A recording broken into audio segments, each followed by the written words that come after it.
Hello and welcome to this episode of Kennedy Saves the World. So I stumbled accidentally into a nexus when I wrote a Daily Mail article about a young woman named Natalie Winters who's covering the White House. She's a correspondent and she dresses like a hoochie. So I wrote a Daily Mail article like, hey, don't dress like that. I know Kayleigh McEnany and Dana Perino. They're amazing at what they do and what they did. And they're classy and beautiful and dress amazing. And if you want to elevate your career, be like them. And she unleashed her little army of angry people on X, including a woman who tried to shame me for censoring Natalie, although I don't think either of these women understand the definition of the word censorship.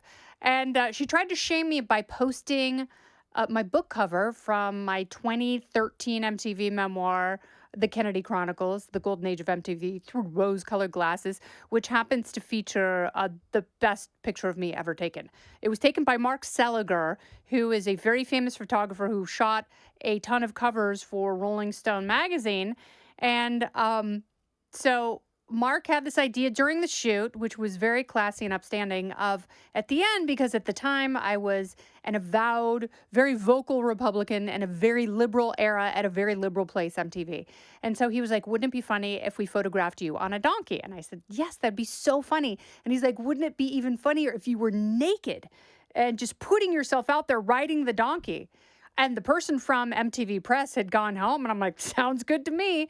And he was like, it'll be very tasteful. I will not show anything. It will be just the profile of your body. I promise you, I will airbrush out anything unattractive. And I said, just give me giant cans. It was a side shot. So he didn't. And even if he did, you wouldn't be able to see him. So it is my favorite picture ever. So one of Natalie's defenders posted that book cover and said, this is her book cover, justice for Natalie. But she wrote like, this is literally her own book cover. And it's like, yeah, bitch, that was 1994 at MTV when I was making out with rock stars. You know the best part about that? I'm actually going to leave the best part about that because the best part is going to be in a Daily Mail article that comes out tomorrow because I'm writing about this. But there's an even better nugget associated with that photograph that you can read about tomorrow in the Mail. But the point was, there's this thing called context. I was hanging out with rock stars at MTV in 1994 at the height of my fame on music television. This woman was purporting to be a serious journalist covering the White House dressed like a Hooters hostess. So Ashley St Clair posted that, and I didn't think anything of it because I honestly don't know or don't care about either of them until Ashley St Clair was ghosted before Valentine's Day. And then when she didn't hear from her Valentine, who was allegedly her baby daddy, Elon Musk, she started posting all this stuff about, I want my privacy. I had Elon's baby. Leave me alone. Elon, why won't you get back to me? I want privacy. Don't anyone look at me or talk about my baby that I had with Elon Musk, the richest man in the world. So, people on X did some digging, and there was some very salacious allegations about this young woman, about her past that preceded her time as a writer at the Babylon Bee and right-wing influencer, where there might have been a little bit of digital pay-to-play. I can't say what I saw, but I saw it with my own eyes. And if that was her, she said some racy, racist things. Don't go anywhere. More Kennedy Saves the World right after this. Anywho, so then people started posting, like years ago, she was talking about getting all pregnant with Elon's rocket babies. That was her term. And the only acknowledgement Elon Musk has generated was just the word, whoa, in response to a series of posts about her very public longing to be impregnated by Elon, that she was a honey trap. And once he got ensnared in that pot of goo, he would never be the same and he would get her pregnant and then she would live on Easy Street, which is just disgusting. I have absolutely no respect for women who purposely have unprotected sex with men so they can get pregnant and have financial security through that. I think that is disgusting. I think it is a form of prostitution. It cheapens what it means to be a woman and certainly a mother. And if that's what she did, and by all accounts, she's 26 years old. This is her second baby by her second baby daddy. And he hasn't even acknowledged that it's his.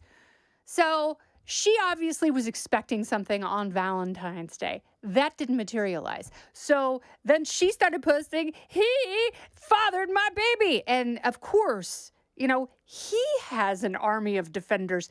And they actually did due diligence and went back through her history. And then she started posting all of these signal messages between her and Elon that are supposed to disappear. He thought, you know, he could trust her. And he was, you know, making sure that he was communicating with discretion. And she took a burner phone and took a screenshot of the signal messages while she was in the hospital right after she gave birth, because she knew he was going to ghost her, because he's told the world he wants to repopulate Earth. He wants to get as many women pregnant as possible.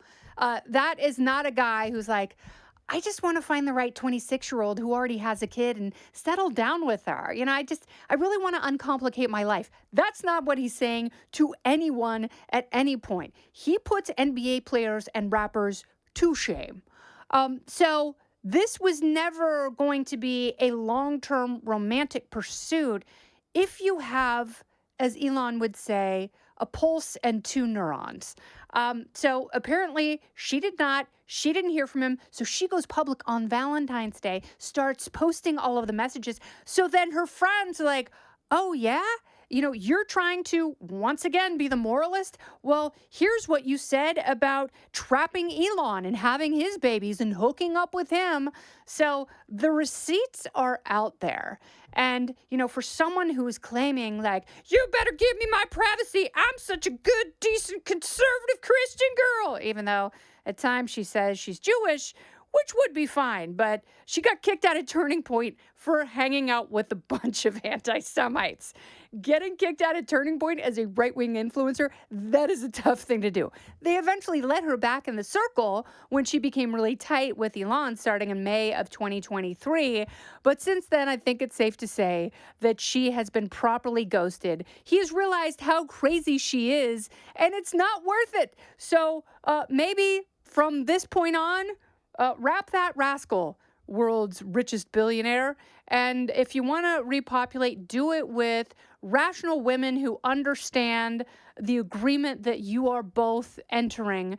Don't just enter someone for kicks when they turn out to be crazy and unhinged and only out for cash. This has been Kennedy Saves the World. I'm Kennedy.